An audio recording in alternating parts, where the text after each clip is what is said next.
So we're going to get started momentarily. So all of you rowdy people, calm down and get in your seats, please. Remember, if you want to connect to the Cleveland Public Library Wi-Fi, you can do that. It's free, so you have to accept the terms and all that sort of thing. But please do that. And remember also our Twitter hashtag, which is FCCLE, FCCLE turns 40. All right, we'll be right with you.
Okay.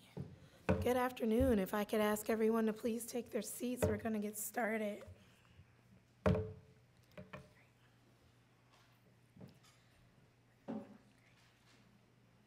Thank you. So again, good afternoon and welcome to Foundation Center Midwest's 40th anniversary commemoration. My name is Tellianjay Thomas, for those who don't know me, and I have the esteemed privilege of serving as the director of Foundation Center Midwest. My team and I are very thrilled that you were able to come and spend your afternoon with us, and we're looking forward to a very exciting program. Our event today is also being live streamed, so I want to say hello to our friends who are tuning in to us nationally across the U.S. We have a great program and celebration planned for you this afternoon. It is our hope that you will depart knowing better the story of Foundation Center, how we can support you, how you can be more connected to your peers and resources, and hopefully also be inspired to continue to do good work as we go into 2018 and beyond. And my personal hope is that my voice holds out. You can also engage with us via social media by following us at FC Cleveland and tagging your post under the hashtag FCCleTurns40. Before we get into our program, it's very important that we acknowledge this beautiful space and institution that we're hosting our program in today. We're here at the Cleveland Public Library, in my opinion, the best library system in the world. And it's special to me for a number of reasons. I have the privilege of also serving on the foundation board for the Cleveland Public Library, and Cleveland Public Library has been a longtime partner and supporter of Foundation Center, serving as a funding information network location, ensuring that individuals can connect to our resources and to connect to programs through various locations throughout the community. So I would like to take a moment to turn the podium over to our wonderful director, Felton Thomas, who will bring you greetings from the library. Felton.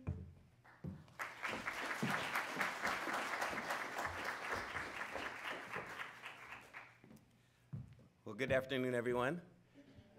I feel like I should translate for Talianji. I should just stand there and scream everything she says on the side. But first, let me ask a question. For how many of you is this your first time at the Cleveland Public Library? There's more than a few of you. I just have a few things to say, like shame on you.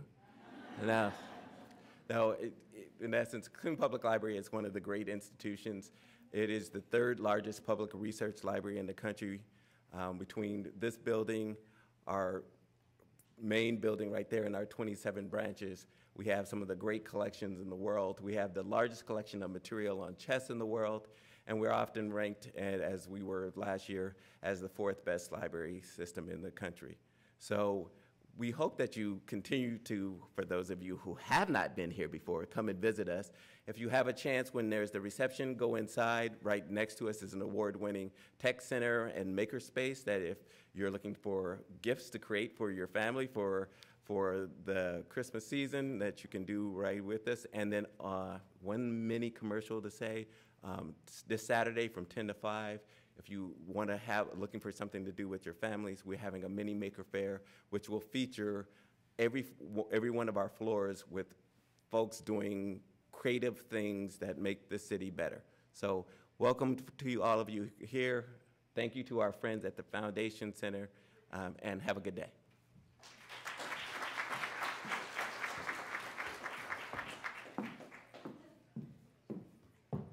Excellent. Thank you again, Director Thomas. By the way, no relation. Okay. So as the Cleveland-based regional hub commemorates 40 years of operation, service, promotion of philanthropy, and impact, it was important for us to commemorate this moment, but also share, reflect, and challenge ourselves and our sector to think about and prepare for the next 40 years. Foundation Center has been many things to individuals and organizations over the past 4 decades. We've been a trusted source of information of data and philanthropy, a place to learn about nonprofits and foundations, a source to build skills in fundraising, grant writing, budgeting, and program planning, a convener of ideas and critical conversations impacting the social sector, and even an online community with access to countless tools and resources on all things philanthropy. As we mark 40 years of service to the Cleveland community, and continue to engage and deepen our relationships across our region consisting of 13 states and 112 affiliate partners. We have realized the importance of telling our story, telling it often, and telling it across diverse audiences. So if you would indulge me, and if my voice will hold up, I would like to take a moment to share just a bit of our story. Foundation Center was born in 1956 in the wake of the McCarthy-era hearings investigating foundations for alleged support of un-American activities. Conceived as a means to combat suspicion and innuendo about philanthropy with public information, our very creation ignited an evolutionary spark that has propelled our field forward ever since. Foundation Center published the very first print directory on American foundations in 1960. Then we went on to create the classification system that enabled successive generations of grant seekers, scholars, journalists, and foundations themselves to understand the work of rapidly expanding philanthropic sector. In 1994, Foundation Center launched its very first website during a time when only 4 foundations across the country had websites of their own. 5 years later, Foundation Center's print directory became Foundation Directory Online, the most widely used database of foundations and their grants in the world. Today's Foundation Center is a global resource of trusted data, insight, and analysis of the many ways in which, through philanthropy and private wealth, is contributing to the public good. The Cleveland-based office was founded in 1977 through the generous support of the Cleveland Foundation and many other local donors. Since that time, we have evolved from managing archives, foundation directories, and the like, to providing in-person and online resources, services, and skill-building opportunities to support nonprofits and promote philanthropy. Over the past 40 years, the services and resources of Foundation Center Midwest has benefited tens of thousands of people. Last year, Foundation Center Midwest served just under 14,000 individuals through training, online and in-person library services, and programming, and we continue to expand our reach each day. Our work and impact would not be possible if it were not for the generosity of this community in particular, and our donors especially, who realized 40 years ago that an investment in Foundation Center gives countless social sector professionals the knowledge that they need to better achieve their missions and mobilize private initiative for the public good. We are so excited about the social sector and the work that you do to solve problems, to protect our environment, to support and develop our youth, to expand and preserve the arts, ensure quality education, promote health, defend individual rights and liberty, demand justice, and so much more. We are thrilled to be an ongoing support and resource and partner to the greater Cleveland community and throughout the Midwest region. So on behalf of Foundation Center and our Cleveland-based team, thank you, and we look forward to the next 40 years of service.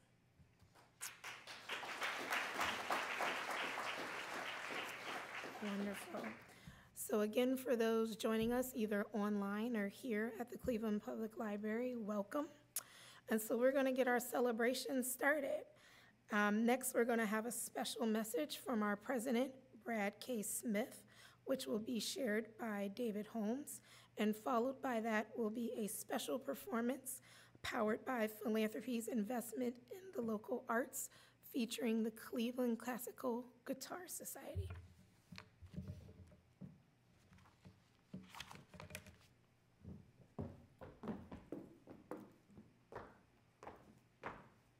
Hi, everybody. Hi, I'm Dave Holmes. You may have seen me in class before. Did you do your reading? Okay. All right, I want to pass along a message from Brad Smith, who is our president. He could not be here today, but he wanted to make sure that this got passed on, so please listen. Dear Cleveland colleagues, I'm writing to congratulate you and to express my deep gratitude for all you have done to welcome Foundation Center as an integral part of the Cleveland community for 40 years. I'm sorry that I cannot be with you in person, but travel plans and family obligations required that I be out of the country during this important occasion. The rebirth of Cleveland is testament to the power of philanthropy to persist, to innovate, and to collaborate with communities, government, and the private sector. Fortunately, the Cleveland Foundation had the insight to bring Foundation Center to Cleveland 4 decades ago, a period through which we have worked to connect nonprofits to the resources they need to thrive. Many of you have used Foundation Center to conduct fundraising research, take training classes, attend special events, or volunteer your services as a member of our advisory committee. Today, we are fortunate to have Deb Hoover chairing that advisory committee while also serving as a trustee on the Foundation Center's national board and have a talented staff led by Kellyanne J. Thomas. Throughout our history in Cleveland, Foundation Center has evolved from a physical library to an online and in-person convening space for the social sector. Now, Cleveland is becoming the critical hub of Foundation Center Midwest through our efforts to strengthen the physical network of more than 112 affiliates, public libraries and community centers in 13 states that make up the nationwide and international Foundation Center Funding Information Network. Our sector faces challenging times ahead, and Foundation Center, building on our strong Cleveland roots, is more committed than ever to serving communities throughout the region. We are proud of all that we've accomplished over the last 40 years in Cleveland and look forward with your continued support to an even brighter future. So.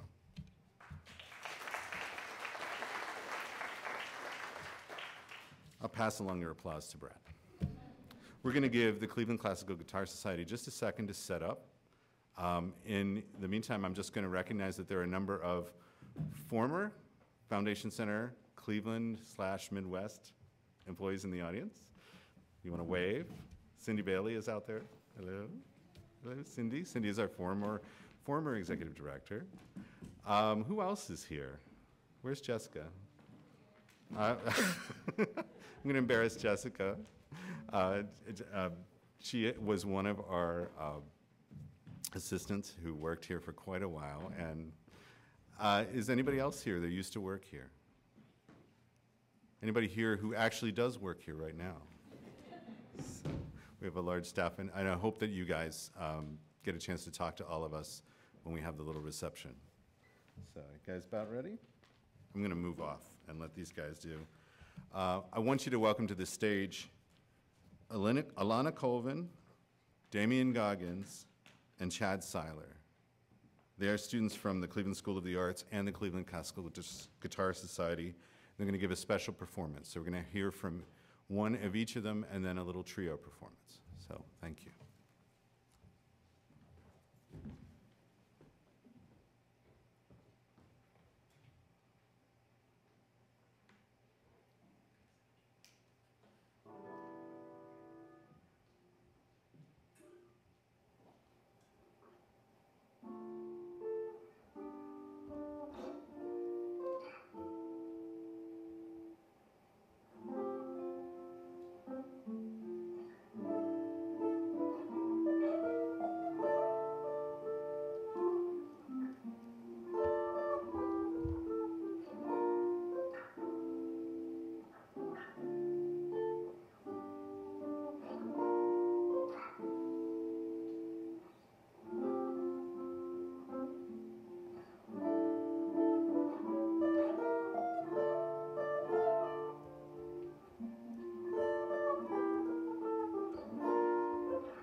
Please help me thank all the performers, as well as Eric Mann and Brian Gardino from Cleveland Classical Guitar Society.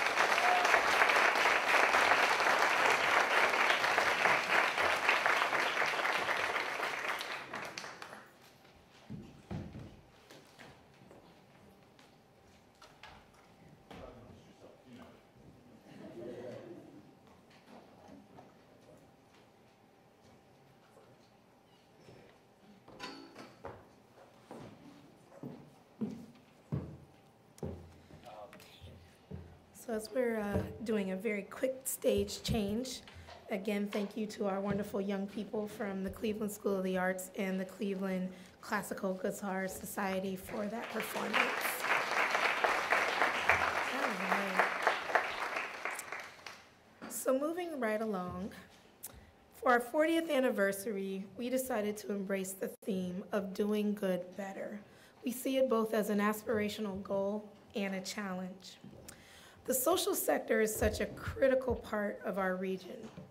Foundation Center Midwest is honored to play a vital role in developing strong nonprofit organizations, supporting leaders, deepening relationships, and centering knowledge in an effort to create change.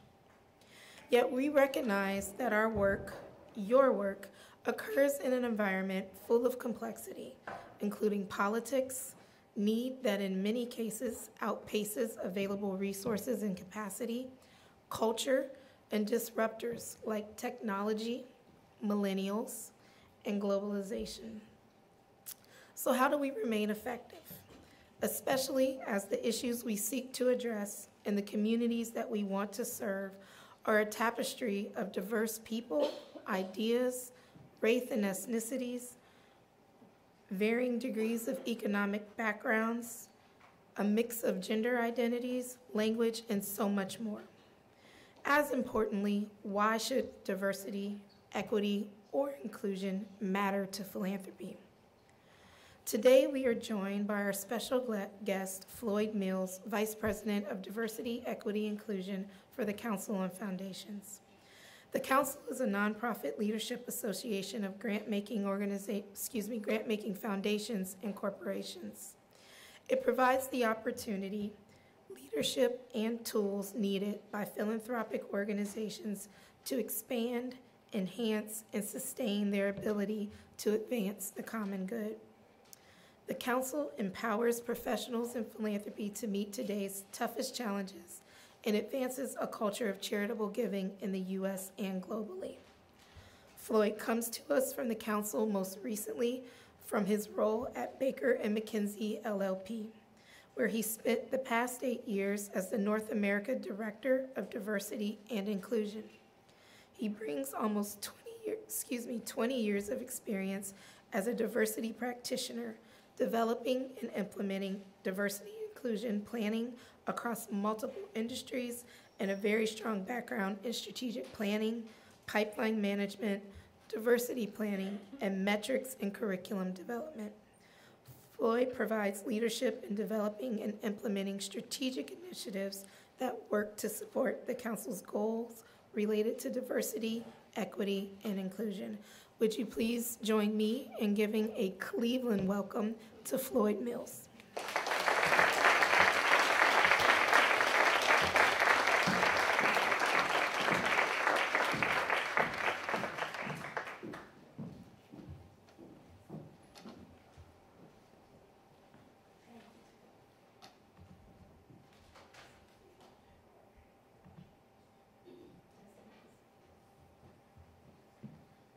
Oh, hello. Oh, I sound better.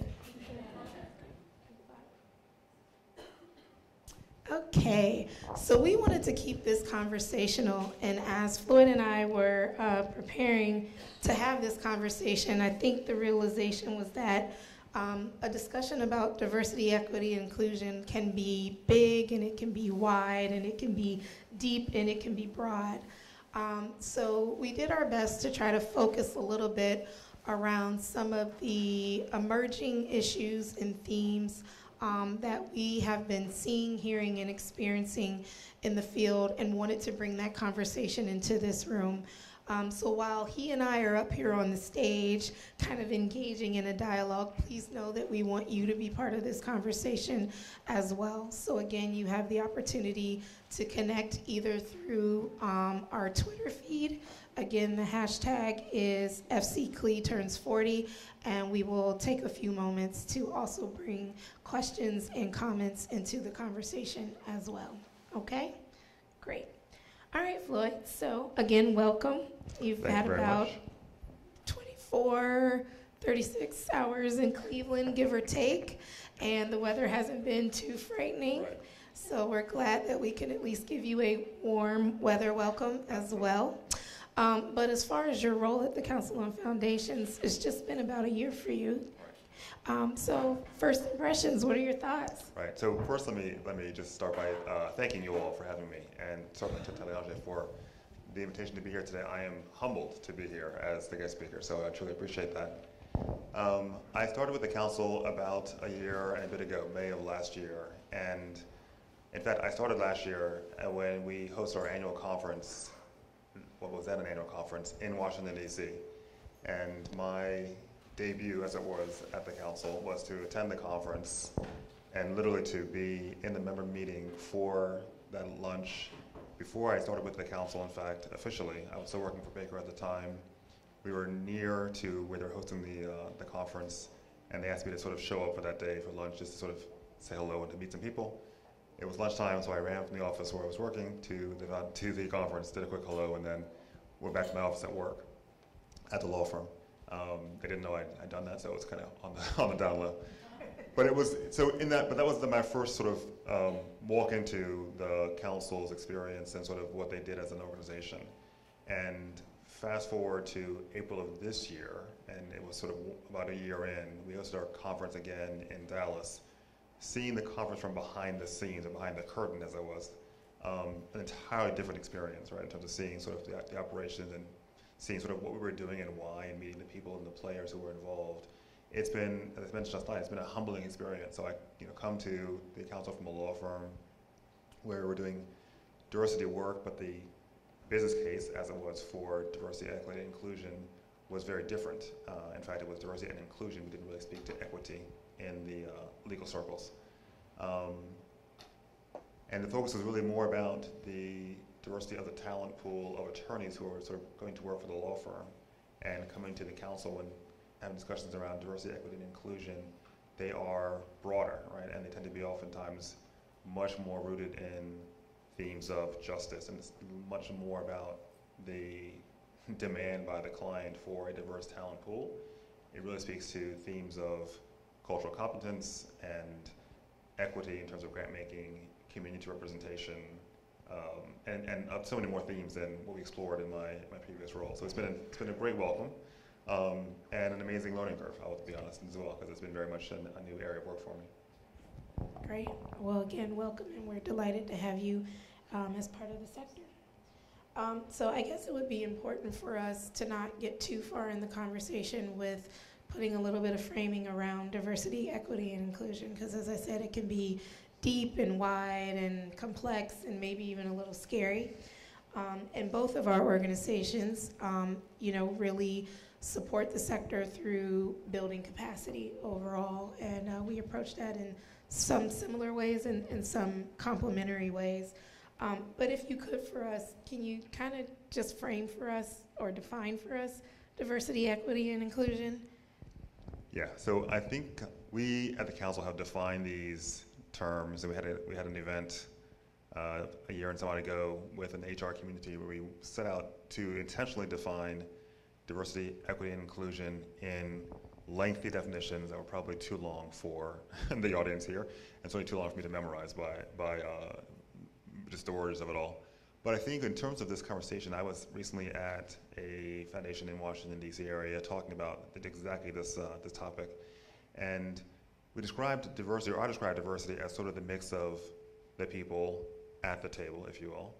I define inclusion as having sort of a seat at the table, and equity as having a voice at the table.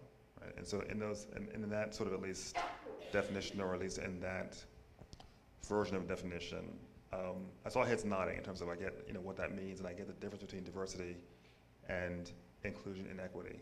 Certainly for the council, diversity is the mix of the people, and we have been very intentional around defining diversity broadly to include gender, ethnicity, sexual orientation, gender identity, age, religion, thinking style. It goes on and on by definition, right? And very intentional to say that it is broad and that it is wide. And as the council, I think, and as that sort of big tent operation, we want to be inclusive by design of our definition, right? So we want to make sure we are engaging a broad range of peoples. Sorry? Oh. So we've been very intentional on trying to make sure that's broad, right? The inclusion piece is much more around how do you leverage then that diverse talent pool to achieve the goals of the organization, right? Can you, if you're sort of looking at your talent pool and thinking, I've got skills in this area, this area, this area, how do I best utilize those skills to really achieve what we are trying to achieve as an organization? And then equity speaks more to, I think, the notion of how do we do all that we're doing in a way that is fair, right? And maybe not equal, right? So I don't want to make sure that we are equating equality with equity. I do think they're very different terms and very different, used very differently. But in this case, I think in the grant making space especially, how do we ensure that the grant making that our members are doing is being done in a way that is equitable and is representative of the communities that they serve in an equitable manner? Thank you. So that's a really great framing, and I think something that we can keep in our back pocket in terms of thinking about how to define it. So as a follow-up to that big picture, why should diversity, equity, inclusion matter to philanthropy? So I think this is where it's interesting, coming into the council and talking about that business case. In the private sector, the business case really is often used as that term, right? Why are we doing this, and what is the value at the end of the day to the organization? And in many cases, the value really does speak to bottom line, right? How is this going to be of any kind of financial use or value to the organization? Coming into the council and asking the questions around the business case in my first few weeks with the council, learned quickly that it's a different conversation, right, for us here. The rationale for diversity, equity, and inclusion speaks much more to the values of the foundation or the organization. Right? It speaks much more to this notion of how do I best serve the community that I'm serving as an organization, and I need to ensure that I've got diversity in terms of my staff, right? But not to necessarily reflect or be more reflective of the community, right? It's really sort of saying, how can I bring that diversity of thought to my organization? And I think one story that we may have talked about on the phone was the story about the food truck, right? So the notion of there was, I was talking to a person who mentioned that they had brought a food truck into a local community to try and provide food for people living in the community locally. And they had brought this truck once a week, and they were bringing fresh vegetables and fruits, and they were bringing canned foods as well. And what they learned was that week in, week out, the canned goods went quickly, and the fresh fruit and vegetables did not go as quickly. People seemed to leave those in favor of all the canned goods that went right away. And this went on for several weeks, and they questioned, why is this happening? What is it that we're not doing in terms of the fresh fruit and vegetables? Why isn't that being sort of more taken? It's healthier, it's better for you, et cetera. They spent some time trying to figure out what was in place and why this was the case and why they were not sort of being more healthful or healthy-minded in terms of the food that was being taken from the truck. It wasn't until they had sort of reached out to folks who were in the community to ask, what is happening here? Why are you not taking all the healthy foods? Isn't that better for you, et cetera? When the people said, you're here once a week, and the canned foods have, of course, a longer shelf life than any kind of fresh fruit and vegetables. People who are sort of doing the good work there, and I think well-intentioned, right, are the folks who go shopping as needed. They go every day, every couple of days. They buy what they need when they need it. They're not reliant upon a once-a-week visit. And in a once-a-week visit, you can't really, depend upon the fresh food lasting, and the canned foods, will last beyond that next week if they're not there, or weeks in the future. It wasn't so much that it was a difficult thing to think about, but for those who are not necessarily of that need or don't have the experience to think about being dependent upon that once-a-week visit, it's just not top of mind. And so they learned that it was nothing to do with health or health-mindedness. It was really more of need. And in that scenario, as much as it may be simple, and simple to many of us in this room perhaps, for those who were sort of doing the work in this case, they just had not thought that way, right?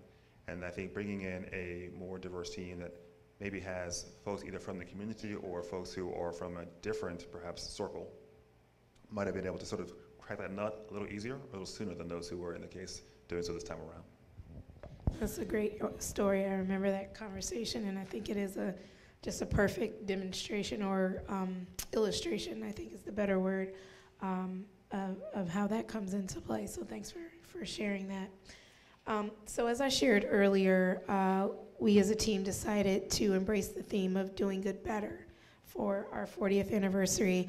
And we had the opportunity to explore that theme yesterday evening as well, over dinner with some friends and leaders from the nonprofit community, as well as from our local grant-making community yesterday evening. And that was quite a conversation, I think, and I think we all walked away with some jewels and nuggets and maybe some thought-provoking challenges as well as we think about our work going forward.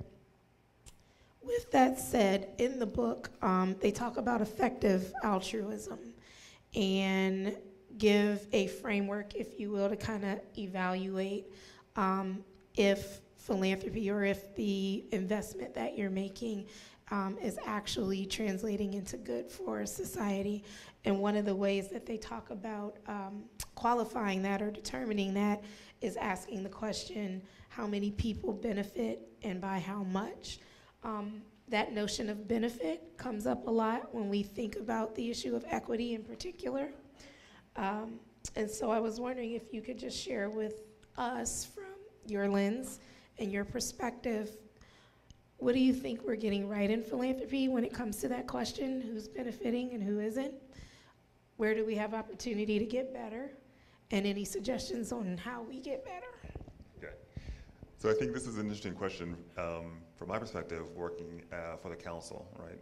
We are the organization that serves the foundations that serve the community. So we're steps removed from sort of that front line. And when we talked about this conversation and this question in thinking about today's dialogue, I said that, as a council, we do a pretty good job of working with our members to try and help them to do their jobs better, right? To sort of do the work of serving their grantees in a more expedient or efficient or improved manner. And certainly in this conversation around diversity, equity, and inclusion, oftentimes their questions are, talking about diversity of the staffing is one of the pieces we talk a lot about. And how do they engage, attract, retain, hire, develop a more diverse talent pool? And we've done a lot of work around diversity in the talent pool with our members because that's really been the question that they brought to us in terms of we want to do more in this space. We want to sort of work with our HR teams, with our sourcing strategies. We want to sort of focus on doing the work of developing a diverse team better. And in that capacity, with regard to diversity, this is not, this is a very common conversation, certainly in the field here and probably in the talent pools, beyond philanthropy for certain. But the question of how do you do that is one that many are struggling with. And we as a council have been working to help our members improve in that area. In that sense, right, in terms of that, or from that lens, what we're seeing is that in the current state today, the majority of the talent pool is comprised of women, right, overall, just on the level, as a basic male-female. If you sort of divide that by levels, of course, you'll see in the C-suite, in those sort of higher positions, it's certainly more men than women, and it's predominantly white men, right, as a whole. Again, from the point of view of the field as a whole demographically, it is much more white women, right, on the whole. Again, there are people of color in the mix, but they are in sort of small numbers, right? So I think the work of the diversity, equity, inclusion element as it relates to the talent pool, right, is certainly helping, I think, women to have opportunities in the sector, which is fantastic. But you wonder, why is it not at the C-suite, right? They're certainly underrepresented in those higher ranks, and by at least virtue of the private sector, highly represented, almost like overrepresented in terms of the overall population. And you got to wonder sort of what's that difference there, and why is it that we're not seeing more women at the most senior levels in the organizations? Because they're not there currently, right? Our stats are sort of showing that. With regard to people of color, I think it's helping, and we're certainly seeing in a lot of the development programs, right? So things like fellowships or career development programs, or whatever, call them what you will, but those pieces that are sort of aimed at grooming talent. The council has one, Career Pathways. We see in our program, it's predominantly people of color, and that's fantastic for those folks who are looking to move ahead and move up in their organizations. The question becomes, when the C-suite opportunity becomes available, does the foundation then in turn say, we've got someone who's groomed for that position and ready to go? Or do they say, we need to hire this person from outside the field who's either known or visible, or who's got just an amazing skill set that's hard to pass up? So there's reasons why that may make sense, but that does then sort of beg the question, what about this pool of talent that we're looking to bring into the sector that we're grooming for our own foundation? So there's bits there where I think it's sort of more focused on the talent. If you look at the communities, right, in terms of where we are focused in these current days, certainly I was on a call just this morning with foundation president from the West Coast. I won't say who, but we were talking about his work and the fact that they are really, really committed to this notion of DEI. He has tried to integrate the elements of DEI within his organization across the board.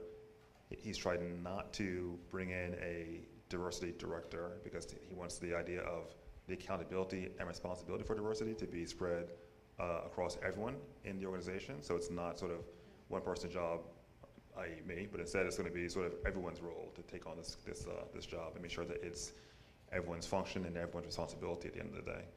In that case, he's sort of looking at it and saying, how do we use this lens of diversity, equity, and inclusion to influence not just our way of operating, but more importantly, our way of serving the community and our grant-making strategy. So there, I think it's really more around looking at the communities that are underserved, whether those are people of color, whether those are LGBTQ, whatever the community is that they're looking to serve, but they're saying, we need to bring this DEI lens to a broader community element, not just a staffing piece. And in that case, I do think where you're seeing underserved communities or underrepresented communities, they are sort of benefiting from that, I think, lens of DEI and that interest and focus within the grant-making strategies. Thank you. So we know you come from a corporate and legal background, and you had talked about the fact that in business it's kind of easier to make the case, right, for DEI. But we might have to be, I don't want to say a bit more creative, but maybe a bit more intentional about it in the social sector. And when I think about diversity, big picture, I'm sure we could poll this room, and a number of us have probably been asked to serve on a diversity task force. We might have been solicited to see if we know a woman or a person of color who's qualified for a job opening because we just can't find, a person. So I think we've all kind of heard the diversity buzz. We've been part of it in some way, shape, or form. But we probably don't talk about inclusion as much. So kind of enlighten us in that space. What is it that we're missing about inclusion? More importantly, what is it that we need to understand? And again, any kind of just practical tips in terms of how we think about it in our work going forward, whether we're a nonprofit or a foundation. Sure. So I think the discussion around diversity and that whole notion of the table and the seat at the table and the voice at the table, the diversity piece, I think, in those discussions of diversity and inclusion and ultimately equity, diversity is probably the easiest, I say that, acknowledging it's not easy, but the easiest part of the conversation, because you're talking about sort of bringing in the diverse talent pool and you're looking at your recruitment function and sourcing strategy. You can take very active, intentional steps to try and bring in a more diverse talent pool, right? Whether that's more women or people of color or whatever the dimension of diversity looks like that you're talking about. I think that the inclusion piece, right, the idea of saying, once I hire that person, is he or she fully engaged within the organization? Do they feel as though they belong there? Is much more, or requires much more work on the part of the organization, right? You've got to sort of think about the practices and the policies in place within the organization. If when I was at the law firm, we were very proud of the fact that in the U.S. we offered benefits for same-sex domestic partners and spouses before marriage equality was a legal conversation. We were sort of, we thought ahead of the curve because we had policies in place around transgender benefits, and we had policies in place around health benefits for same-sex partners. And we learned through someone who was overseas who was trying to bring his, at that time, husband to the U.S., that our immigration policies were such that that was not feasible, and the firm wasn't making allowances of any kind to make that easier for the person. And we learned that as much as we thought we were leading edge, we were not. We were missing a lot in terms of the idea of bringing that spouse or that partner to the U.S. as an employee of the firm, and it was not working. I think we've got to be really intentional around examining our own policies and practices that say, can my employees bring truly their whole selves to work? And as much as I go to work, and that first week that I was there, put up my pictures of my wife and the kids in the office without even thinking about it, whether that was going to be a thing to do or not to do. I know that not everyone does that, right, for a variety of reasons, but then that's, I know that when I go to work, and probably in the interviews, I talked about the kids, I talked about Sandra, my wife, not because I felt that that was important to do all the time, every time, but I wanted to make it very clear that I am a husband, I am a father, right? With that comes responsibilities of whether it's parent-teacher conference or whatever it is, right? There's going to be pieces where I'm going to have to sort of talk about the kids, and that's going to be a priority on a given day. And I wanted to make sure that my expressing that in the interview process was not going to be met with, I don't know if that's going to fit here, because if it's not, I just knew that wasn't the fit for me, right? So that was my own sort of diversity elements in terms of bringing that to the office. And if you work with me at the council or work with me at all, you get to know, like it or not, you get to know sort of our kids' dealings and my wife's dealings, because it's part of my day-to-day, right? It's just sort of part of my being. So I think that where we as organizations have to be thinking about is how are we going about ensuring that we are allowing for inclusive workplaces that are comfortable, right, for our employees to work in fully, right, and to be their full selves to the extent they want to be. Now again, not everyone's going to be putting all the cards on the table every single day, that's fine, right? But to the extent that we want to enable our employees to sort of be fully present and to be their full selves, it's important to do that. And I think if our policies and practices do not allow for that or do not support that, then we need to think, are we sending messages then of exclusion, even if not intentionally, because that's an easy thing to do, but it does require more work on our part to say, what are we saying with regard to our policies and practices? How does that encourage authenticity among our workforce and enable people to really to do that sort of, I'm bringing all of me to work every day. Studies have shown that it's just, if you're trying not to do that, if you're having to cover or mask a part of your identity, it is counterproductive in terms of the work that you do in a given day, right? So you want to sort of allow that to happen just to make sure that you're getting the best from your workforce. But again, it does require some intentional and really sort of deliberate thinking around the practice and policy to ensure that's happening. That's a really great point in terms of bringing your whole self. We are a small but mighty team at FC Midwest, and I was the newest staff member to join the team January of last year. And we have staff meetings on Thursday when we can get us all in a room. And one of the things that we do to try to remind us that we're whole people and we don't just kind of put on a suit that represents us when we walk in the door is we do these temperature checks. And the temperature check can take us anywhere from being a color to a song to an animal, but just kind of creating that space, though, that represents our full selves, I think culturally has been very beneficial for us as a team.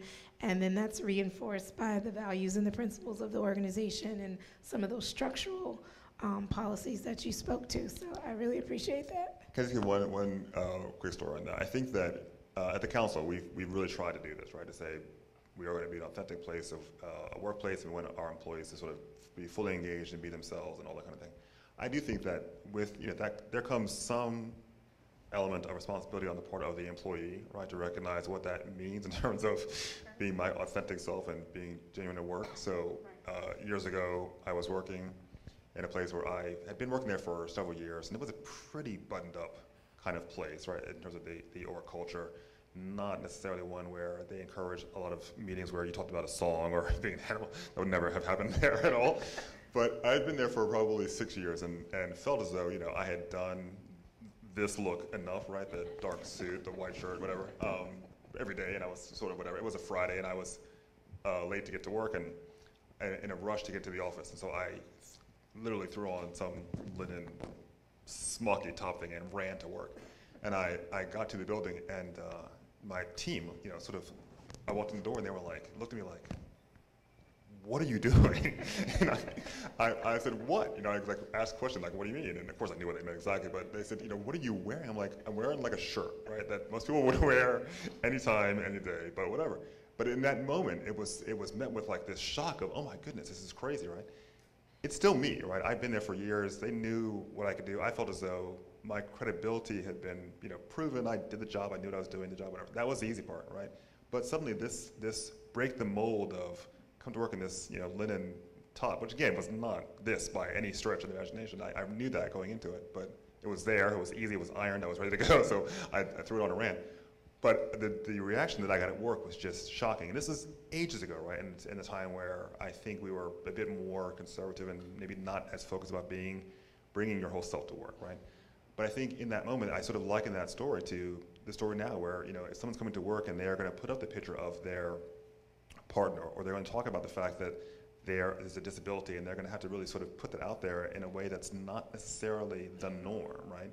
Like my shirt was not the norm many, many years ago, and it was a shirt, which is pretty easy, right? I think it's a harder challenge for someone to bring that forth today in a way that's beyond just the appearance, right? Because my thing was easy.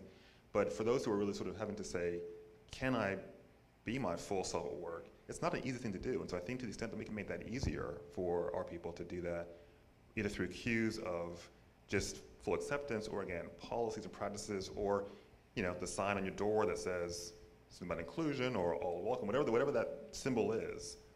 There's things you can do, right, that are very easy to do, but that send a message to your employees, to your colleagues, to your staff that, for you and for the organization, this is a place where you can be, fully you.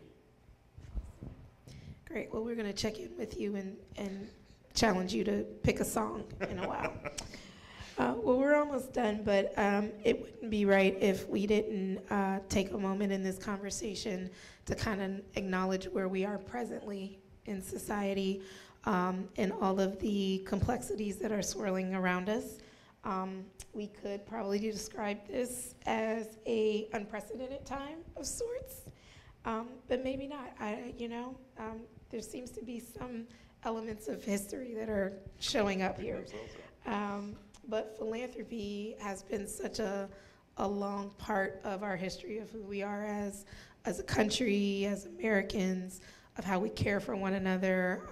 As a country, we've dealt with a number of natural disasters in recent history and are still dealing with the effects of that. That's encouraging us to not only partner and collaborate, but see each other as well, and build empathy and all of those good things. So from your perspective, recognizing that we're a global community, philanthropy, while it has its roots here in the US, is global, and the issues are continuing to persist in some senses, and new issues are emerging. What lessons should we be paying attention to, and what does that mean, again, through the perspective of diversity, equity, and inclusion? So this is a tough one, I think, because the global piece is always, I think, a uniquely different conversation, right? This notion of philanthropy is global, and we have seen the work and on our staff as a person who sort of is on point for global philanthropy, as he says, related to the council. And we talk a lot about, what's happening outside the U.S., and it's really more around, oftentimes, grant making in other countries or grant making in the U.S. by other countries. But this notion of where we are today, I do think it's, in many ways, uniquely different. Maybe not unprecedented. Maybe it is, in some ways repeating history in some forms or fashions. But I think that what I've seen in my year and a half, and again, I recognize my year and a half does not compare to probably the majority of folks in the room who are doing this work for ages, much longer than I've been. But I think that what I've seen in this time is we've talked a lot about the disaster. We've talked a lot about those situations where philanthropy has really lent its voice or played a role or been called upon to play a role.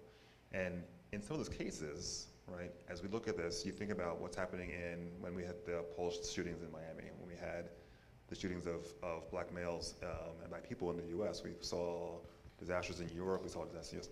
We saw a lot of work that was where we had a chance to sort of have a voice and play a role. And at some point, we started thinking about the fact that we were responsive to the concerns taking place in Europe, but not as much so to the concerns taking place in Africa, right? We questioned, why is that, right? What's in play that we are, suddenly everyone's got, the Paris flag on their Facebook feed and saying, I support Paris, but we weren't saying the same things to countries in Africa where they were having much more, or more significant concerns and more of a tragedy, right? And the questions were, well, why here and not there?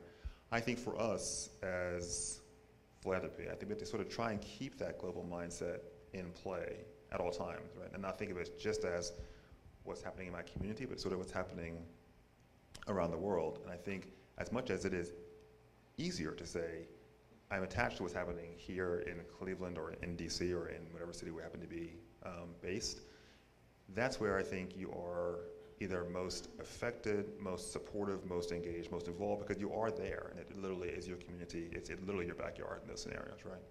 But I think what's important for us is just to try and keep in mind that this conversation extends so much more than just in my backyard, or so much more than in just DC, right? For many foundations, for our members who are large, their sort of area of responsibility extends beyond, right, any one city. They're sort of doing work nationally and they're doing work globally, and it's phenomenal. But not everyone's got that sort of breadth of responsibility. Not everyone's got that staff. Not everyone has the finances and resources to sort of do that kind of work. But I think to the extent that we can all sort of maintain that lens of what's happening not just in my own community, but what's happening sort of across the board, and not just be aware, but be involved, right? How can we sort of be part of that dialogue or part of that effort to try and address those concerns? I think we should do that. And again, it's not easy. It takes time, it takes resources. We all have limited in terms of what we can do on a given day. But to the extent that we can at least keep those pieces in mind, certainly, and not just focus on the pieces that are most, are closest to me, right? I know I've got to work at that at times. And certainly in my role at the council, it's been very, it's required a lot of intentionality to say, what about this location? What about the location? Or do we not do, when we're talking about making statements in support of X, Y, and Z, we want to be mindful that we don't miss out on someone, and that, by virtue of our own biases, right, whether those are intentional or otherwise, that we don't forget about that person who's outside of maybe the norm of where we sort of look at in terms of either our own community or certainly our own country, right? Or the countries where we have really strong ties or engagement because we're working with a foundation in Paris, or we're working with a foundation in Mexico, but maybe not that same foundation in South Africa. So how do you sort of make sure that we sort of always keep that lens across the board? And it's easy to get caught up in that. We are guilty of that in cases, and we've tried to sort of do better, but I do think from the point of view of doing better and in the next 40 years or doing better tomorrow, right? It's a constant effort, and we've got to be really intentional about trying to do better day by day. Intentionality, absolutely. So I've got one more question for you, and then we can go to the audience if there's any questions or comments that might be out there. So personally for me, one of the things that has been very fulfilling about being part of the social sector is that it requires me to bring both my head and my heart to the work every day. And that's no easy feat because head and heart don't necessarily always align when you're looking at budgets and spreadsheets and limited resources and statistics that can overwhelm you, for lack of a better word. And we know that, in philanthropy and across the social sector, we've constantly been mobilizing, trying to solve for or improve upon issues in education, poverty, women's health, children's health, housing, homelessness, you kind of name it. But I also believe that it's not always an either or, that we can operate in the both and. So as we kind of think about the next 40 years, whether you're a foundation center, whether you're the Boys and Girls Club, whether you're a school, whether you're a library or a foundation, what do you think will require of us? Big picture, is there some places where we might need to be more courageous? Do we need to think about our capacity and what's going to be asked of us next year, let alone 40 years from now? Just what are your thoughts about that, and what would you offer? Yeah, so I do think it's going to require more courageousness, if that's the right word, on the part of the sector, right? Members, the council, the center, all these groups. I think I will tell you a story. I was at a conference earlier this year. I'm not sure exactly when, and it was the Funders for LGBTQ Issues conference in Seattle, and there was some commentary around the fact that we were talking about communities of trans women of color and needs being faced by that community. They were very, very I don't know, small, but very specific and narrow from the point of view of the area of focus communities, right? And we had a really engaging conversation in that conference and in Seattle and in that room of like-minded people who were very supportive and very committed and passionate about the topic. And someone asked the question, are these discussions taking place at the larger venues or larger conferences? And here I am sitting there with my Council of Foundations badge thinking, oh God, they're talking about me, like, what's gonna happen? And the response to that moment was laughter, right, in the room, where people kind of said, oh, no, it's not happening there. Are you kidding me? They would never do that. And I made a note to myself on my notebook, and I wrote, why not, was the question I put to myself to bring back to work. And I got back to the office, and I told exactly that story to my boss, Vicky, who was our CEO. And she said, why would we not do that? And I said, I don't know. I'm telling you what happened. I'm not telling you what we couldn't do. And the reaction from Vicky was, no, we should do that. We should definitely do that. We would need help to create that panel. We should certainly have that at our conference. She said, and she said to me, so your job is to make that happen in 2019, which is our next conference. I thought that was great, right? But then the idea becomes, so I've got to now curate that panel and find speakers and whatever, and that's easy-ish to do.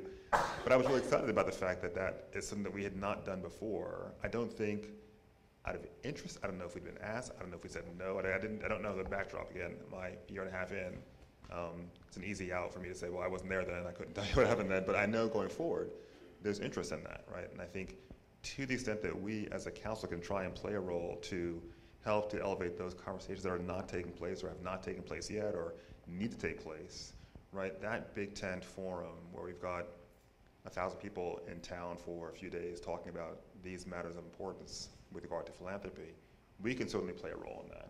And not just us, right? There's loads of folks who do this work, and if the council is just one organization that sort of plays a role here, but certainly to the extent that we can all do that, and I think take on these topics where we've not taken them on yet, we won't solve them tomorrow, but if we don't address the topic and at least try and elevate the questions and raise in those questions of importance and people that are having those difficult dialogues, I think that does enable us to at least have the question and have the conversation that might then lead to more solutions than not. But we won't have those discussions if we don't even ask the questions. And so I think we got to start by sort of saying, let's be courageous enough to at least ask the question and begin the dialogue. And I think with that, we will in time get better. Again, it's not going to be, I know it's not an easy fix. We're not going to solve poverty or racism or any other large global issue in a day.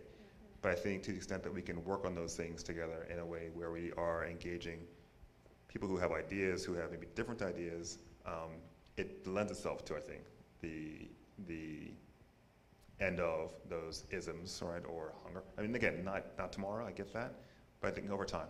But it would be nice if it was tomorrow, right? It would be nice if it was tomorrow, absolutely. Great. So any questions or comments from the audience? I can bring a mic to you. Going once, going twice. All right. Well, if you would please join me in thanking Floyd for his time and insight. Thanks to you very much. Thanks again. I really appreciate it. It's been a pleasure. Thank you. It's been a treat having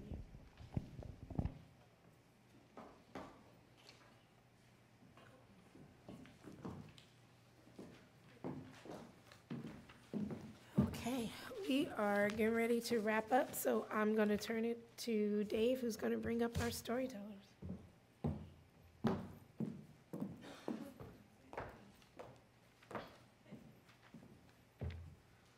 Okay, I'm going to pick people randomly from the audience. No, okay.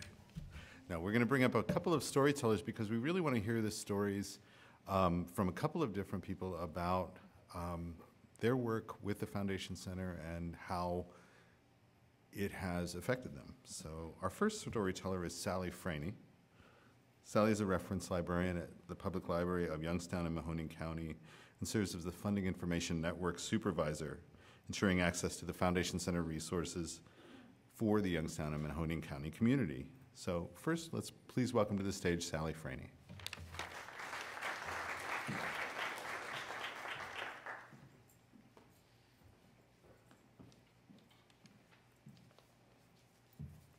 Good afternoon.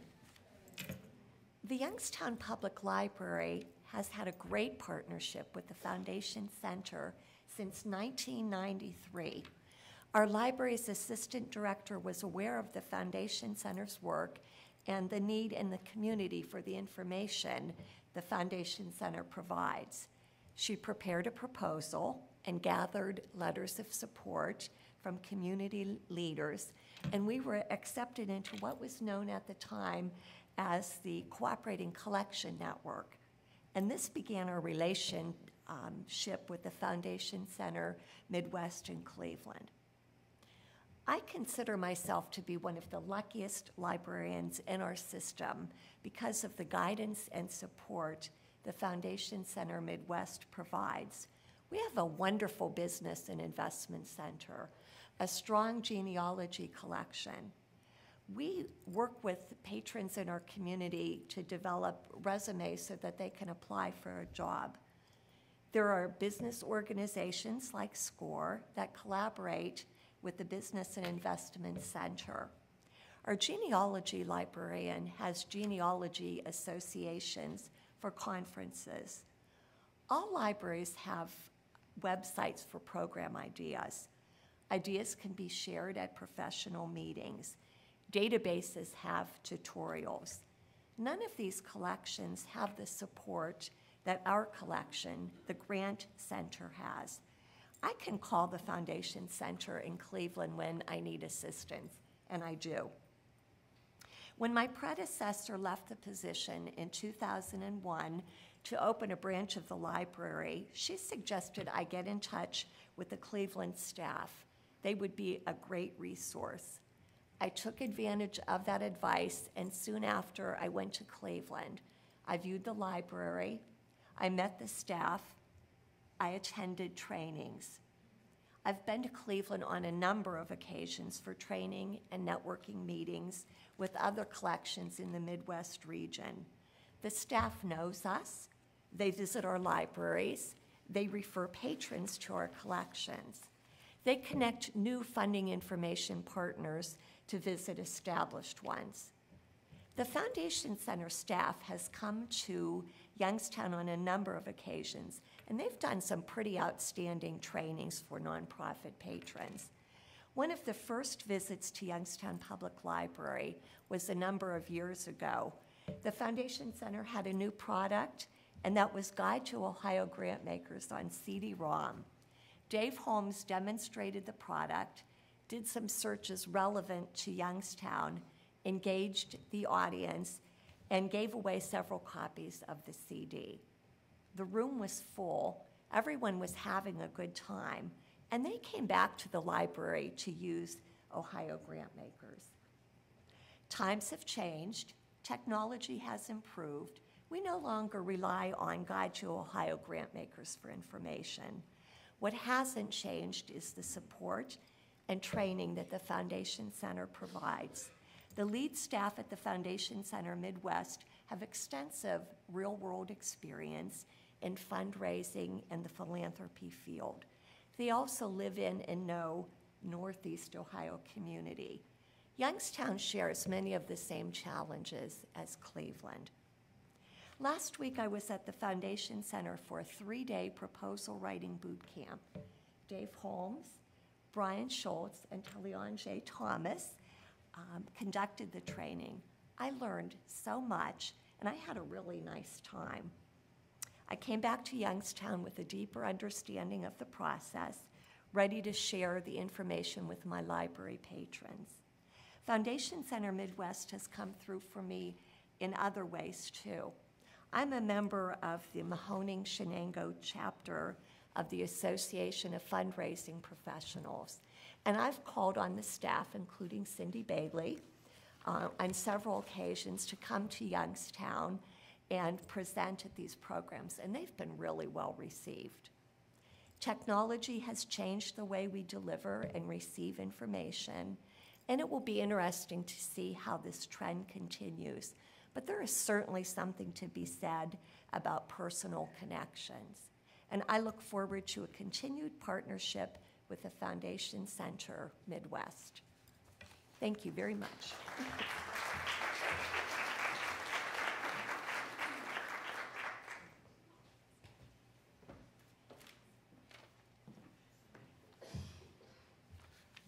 Our next story is going to be shared by Nicole McGee. She is the co-founder and artistic director of Upcycle Parts Shop. Nicole has been an avid user of Foundation Center resources and services, and she's joined us today to share her unique experience with Foundation Center and how she was able to successfully launch a nonprofit. Please welcome to the stage, Nicole McGee.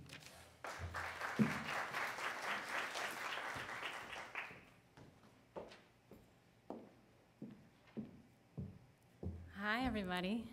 This is my first time being like an official storyteller. But I love to talk, so I appreciate the invitation, and I'm glad to be here. I think my first interaction with the Foundation Center was in 2006 at one of those proposal writing workshops or seminars. And that style of teaching and the book full of successful proposals was perfect for my learning style. And I'll never forget that moment when the nonprofit health center where I worked, where we got the check for the grant, and it was like, or maybe not the check, but we got awarded the grant that I had written, and it was like $300,000 or something really big. And you know that movie, The Wolf of Wall Street? I think there could be like a nonprofit version. Maybe without the drugs and without the cars and stuff, but you know what I mean, like the thrill of the good work that you're passionate about and that you've worked to communicate and develop relationships with the funders, and then you get that awarded. That is gratifying, and I, including everybody in this room, I'm sure, really appreciate that. So I transitioned from that work. Community impact is really important to me, and I started freelancing as a grant writer, which was a whole experience on its own. And the workshops and the proposal, you know, how to write a strong proposal, how to budget correctly, fund development campaigns, all of that learning and wisdom and relevancy came to me through the Foundation Center. And I just kept showing up, especially for the free stuff. You know, like I just kept going, and over time I became friends with the people there. Jamaica Holloway and David Holmes are forever on my personal board of directors. I don't think I'll ever let them get off of my board of directors, my personal one. And if you don't have a personal board of directors, I highly recommend it. I learned about that concept at a workshop at the Foundation Center. Truth.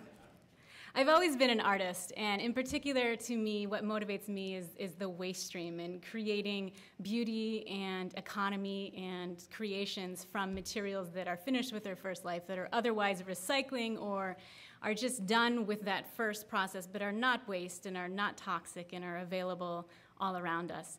And you know, we call that creative reuse or upcycling. It's not recycling, but reuse.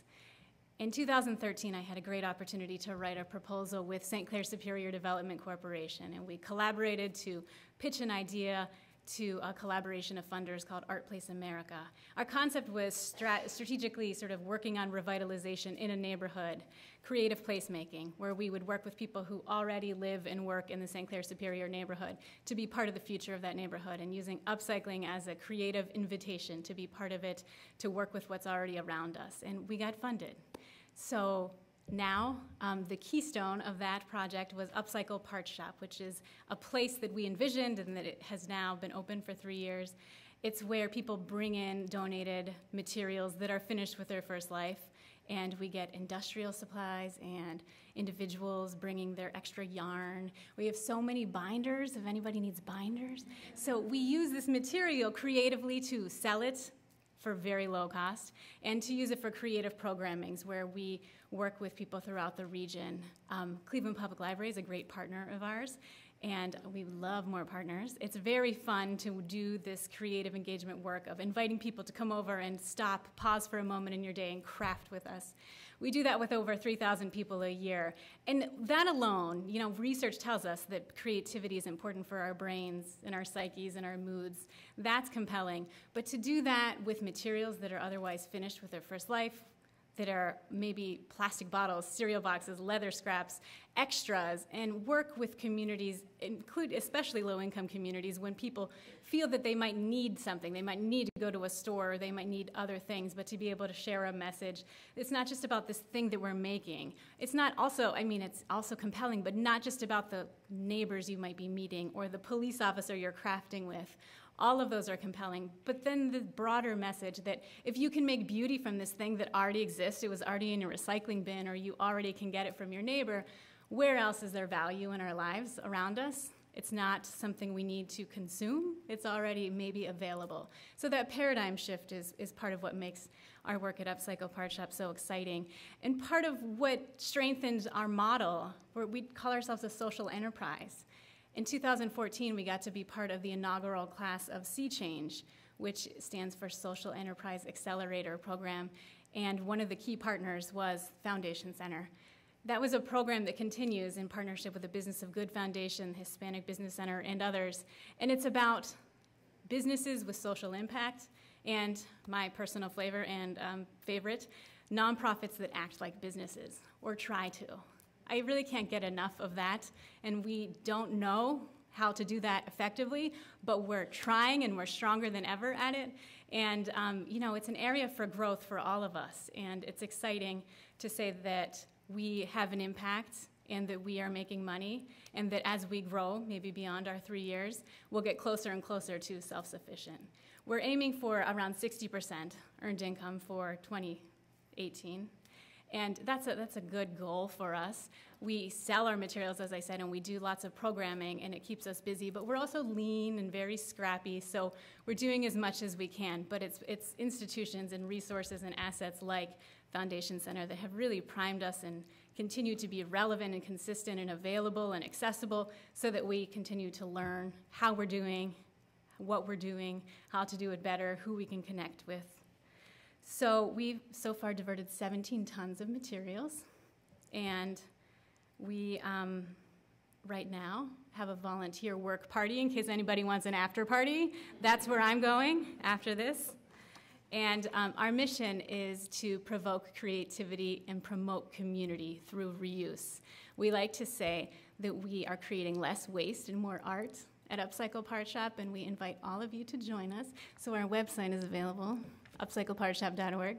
But mostly, I wanted to say that it's really the experience of learning from the Foundation Center and learning with them, and being able to reach out and continue to go to classes and be at places like this, talking with all of you, that has led us to be where we are today. So thanks for letting me tell that story. Thank you.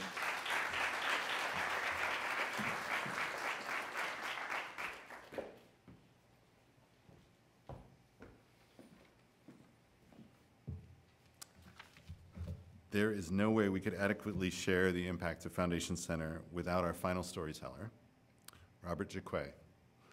Bob is the Associate Director of the George Gunn Foundation. He's diligently served the greater Cleveland community and the social sector through his leadership, insights, smart collaborations, and meaningful grant making. Further, he's been an ongoing champion of Foundation Center, serving as an advisor, collaborating on research, and referring countless organizations and individuals to Foundation Center to build their knowledge and skills. Please welcome to the stage, Bob Jacquet.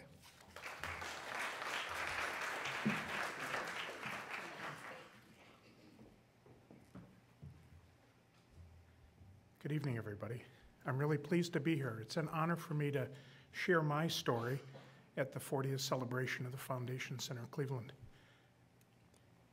This is a story that I tell a lot because it's meaningful to me personally. It was my first real exposure to organized philanthropy. And I think it's highly relevant not only for the 40th celebration of the Foundation Center to talk about its impact that lasts, but because it really does also fit with the theme that our keynoter in talking about equity and inclusion and diversity and its importance for our community. My story starts, if you can imagine me in a pair of blue jeans and an Oxford cloth shirt with a bag of case books from Cleveland Marshall Law School. I was a student at Cleveland Marshall in the late 70s through the early 1980s. And I was one of those, I called myself a catch-as-catch-can student. I tried to get through as quickly as I could in under 3 years, so I would take courses daytime, nighttime, weekends, whenever I could fit it in and they had something available that fit my calendar. And so I spent gobs and gobs of time in the library at the school and around the neighborhood in Playhouse Square. The other thing in my life that seemed to be a passion was that I started to become a neighborhood activist in my neighborhood of Euclid. I come from a blue-collar, ethnic, working-class neighborhood, and the way that we thought about our neighborhood, at least in my community, was the neighborhood was designed or defined by the parish boundaries. In my case, the parish of Holy Cross, and so the lines went to Neff Road to the west all the way to about 222nd Street along Lakeshore Boulevard and then south from the lake. Euclid at the time was beginning to experience racial integration. And in my interest, my very fledgling interest in community development and neighborhood and organizing, I spent time during that era with Harry Fagan, who was organizing at the Catholic Commission on Community Action. And I was spending time, I had just left a job as a planner at NOACA and was very interested in urban planning, particularly the work of the Cleveland Planning Commission and Norm Krumholtz and equity planning in that era. And I was studying law in order to try to figure out how, as a professional, I could contribute to the betterment of the community.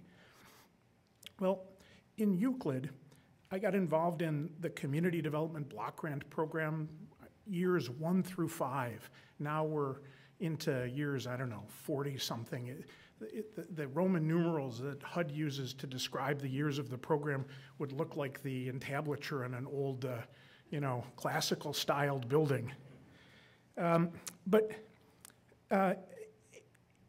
We started accrediting. We did all kinds of really wonderful, gritty neighborhood things and really contributed to the vitality of the lives of our neighbors. But there were still these vexing issues around race, about the challenges of integration, about the fears of ethnics that had lived in the neighborhood for a long time, about the unease of those that were newcomers to the neighborhood and how they'd be treated and how they could get into the community.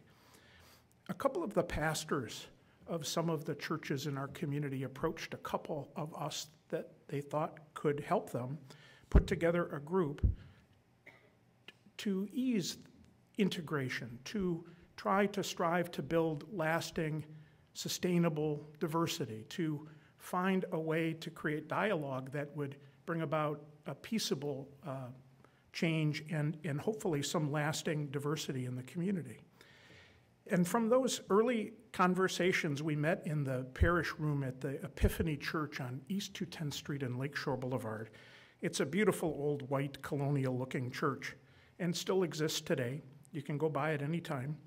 And we decided to form a group that we came to call Euclid Community Concerns. It was a very unsophisticated group. I was through college and studying in law school. We had a housewife who had a college degree but left teaching to raise her kids and still had not yet returned to the workforce.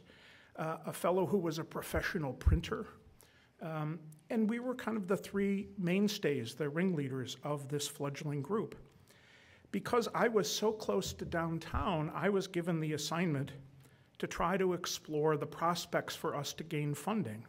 Someone suggested that I go down to the Foundation Center Library and look at how this whole process might work. I went to the Hanna building, I don't know, probably 2 or 3 times. I tried to block off a couple of hours for each visit. And I have to admit, I did have my task, and I was pretty good about sticking to it, but I was fascinated by the stacks and all the subjects on the shelves in the library, and the periodicals were different than those that I had ever encountered. You know, there was, I guess we're calling them fins now, but there was a library collection in Euclid. It was in the business section, and I had gone over there, and I saw all those same books that I saw in the Euclid library as a kid growing up, right there in the library, but there were like many multiples of that collection, that little collection in Euclid's library. And so I was endlessly fascinated and kind of diverted and really got to know a lot about philanthropy. But the process of getting exposure, of trying to figure out how to make a presentation to funding sources that really honestly and passionately told the narrative of our community and what our fledgling group was trying to achieve with our work together, the kind of backing that we had from the spiritual leaders in our community, some of the opposition, frankly, that we had from the political leadership in the community was all part of what we collectively tried to pull together. I got a lot of encouragement from the librarian. It was a woman whose name I cannot recall, but she was on the post each day that I went by, and she got to recognize my face, and she was always interested in how well my research was going and how far along I was in my proposal, and was always giving me just this encouraging kind of sense that I could get this done, and I could present to my mates in our committee something we could really work on and get to consensus. We really used the process that was started at the Foundation Center of looking at funding sources and how to craft a proposal that could have merit as a vehicle that really helped us clarify what we were about in terms of our objectives in working together. And we clarified the fact that we wanted an integrated community that did so peacefully, that was welcoming to all comers, and that could provide opportunity to have a high-quality life for anybody that was there. And it was an abiding notion that I think many of us took not just in our work in Euclid community concerns only, but as we went along in our work for the rest of our lives. I got married probably 35 years ago, not too long, maybe 3 or 4 years after I wrote the grant proposal to the Gunn Foundation and to the Cleveland Foundation for Euclid Community Concerns. And I moved out of the neighborhood. But you can take the boy out of Euclid, but you can't take the Euclid out of the boy. I still follow the news in my neighborhood, my old neighborhood of Euclid, very closely. I still know a lot of friends and what's going on in their lives. I followed with a heavy heart and a lot of mixed feelings about the troubles that have occurred over the last year or so in the relations between the police and the community. There have been loss of life incidents between the police and suspects. There have been incidents of traffic stops that had racial implications. Things have gone viral. It's become a very contentious place in many, many ways. But I was heartened in all of the difficulty and the pain that my old neighborhood is going through. The woman that is currently the mayor of the city, in communicating shortly after an announcement on, what was being done at City Hall immediately after one of the shootings, that she started her professional career as an organizer with Euclid Community Concerns. And she expressed that the organization mission and the statement about peaceful integration and the sustaining of diverse community as bywords that she not only used in that job, but that she had carried forward in her public life through her time at City Council and then as president of City Council, and now as mayor dealing with these difficult circumstances.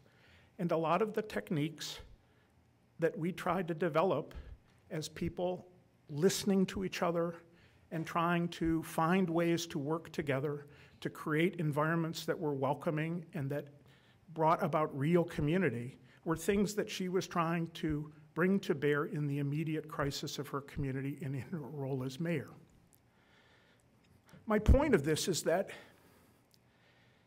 I was a kid who really didn't know much about what I was doing when I was trying to approach organized philanthropy on behalf of my little neighborhood group. And yet, from the Foundation Center and a couple of really high-quality role model program officers, I see you in the audience, Hank Dow, you are one of them. I know I've told you this story before. Steve Minter was the other. How lucky could a guy get to have his first program officers being Hank Dow and Steve Minter? Whoa. But in connection with the Foundation Center at year 40, some kid walking in off the street 37 years ago to find out how to do a proposal that got funded that helped to finance community work, almost 40 years later, still resonates in that community as it's dealing with difficult, real, painful human issues. So as we celebrate the Finns, as we talk about the online connections that this organization is making to grant seekers, as we talk about the courses and how they've made a difference, who knows how long the impact of those that are going online or sitting in a classroom or looking at the library collection today will have well into the future. I love this organization because in its modest but very real and nurturing way, it touches the future of all the communities that it reaches and can have very lasting impact. That's my story. I'm sticking to it. I've told it before to you. I think this is a variation on the theme that Cindy Bailey had me deliver at year 25, but I think it still works at year 40. And my heroes are still in the room. Thank you, everybody. I'm grateful.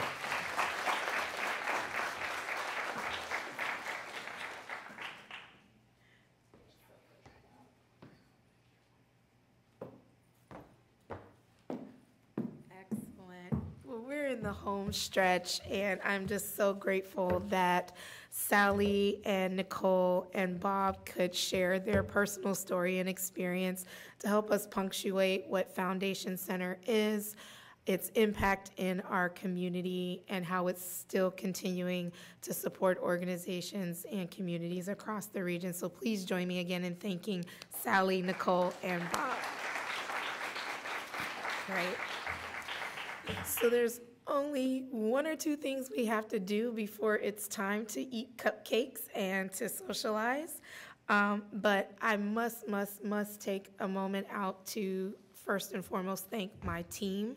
I think you all know that a lot goes into putting programs together, let alone special events.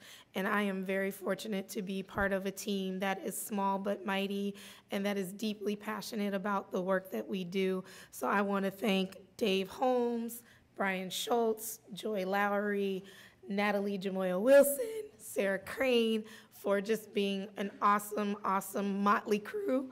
We get the job done day in and day out, and I would not be able to do it without you, so thank you for all that you do.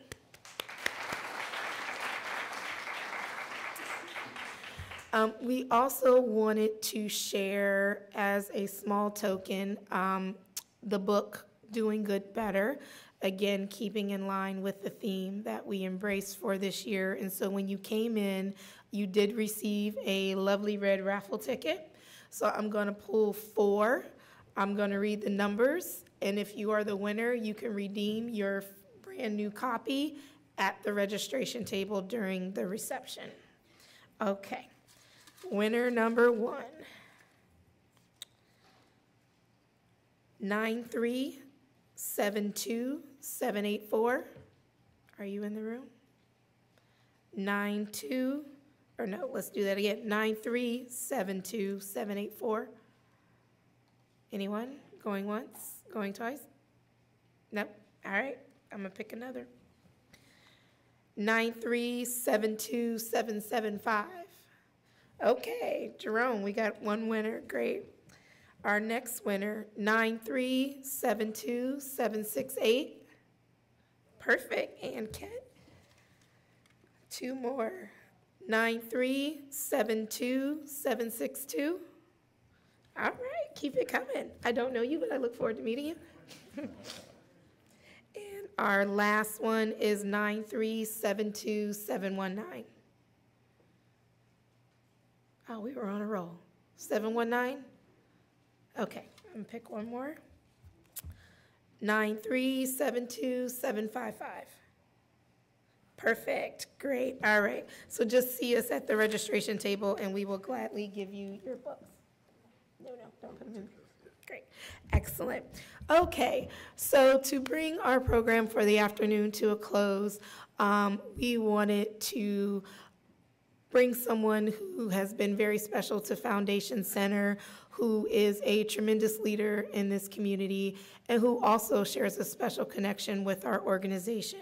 So it's my pleasure to introduce to you Deborah Hoover, who serves as the president of the Burton D. Morgan Foundation, but also serves on the board of trustees for Foundation Center and wears yet another hat as the chair of our advisory board for Foundation Center Midwest. Deb has just been a tremendous support, a tremendous champion, and we really, really enjoy her counsel and her leadership. So she is going to close our program, share her story, and then we are all going to eat cupcakes. So please welcome Deb Hoover.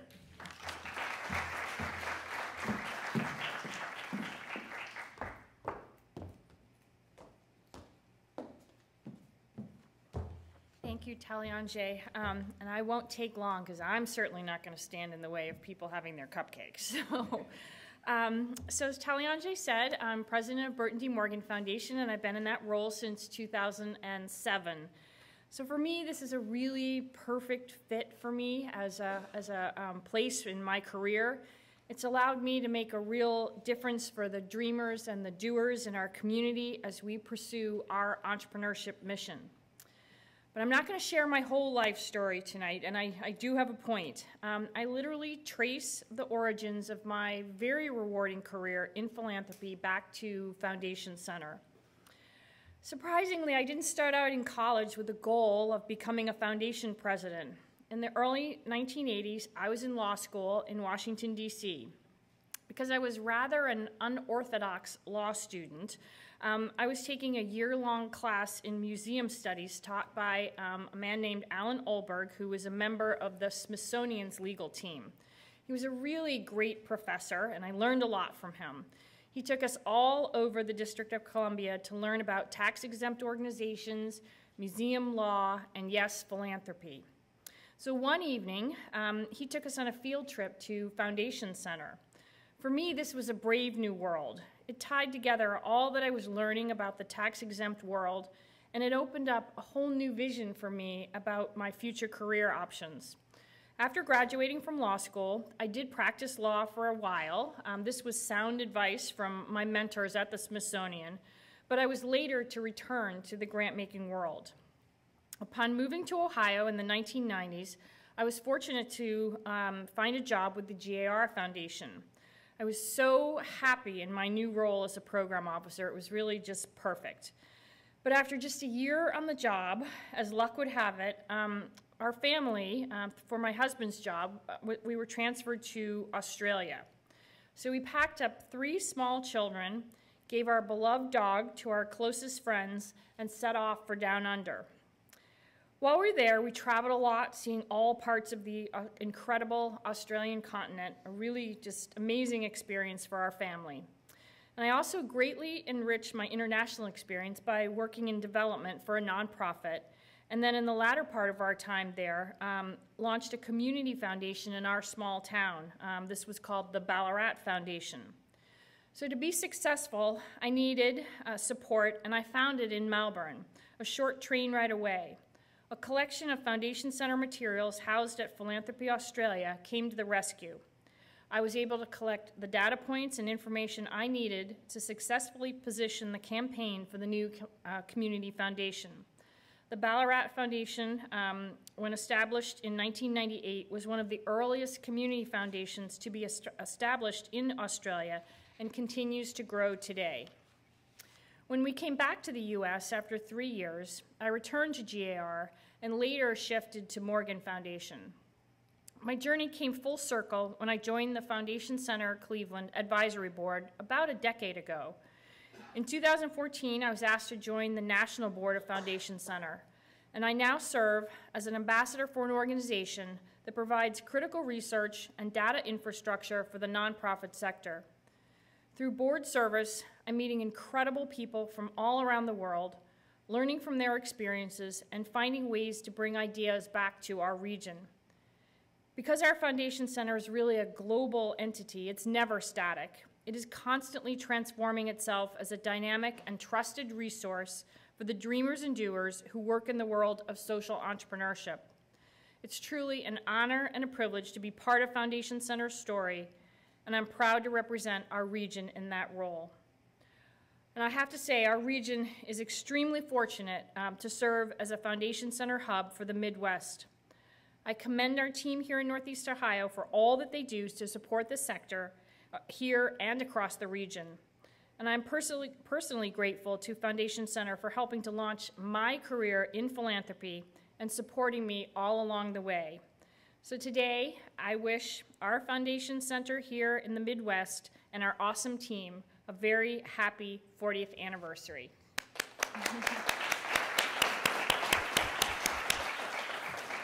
Thanks for being here. Let's go get some cupcakes and celebrate together.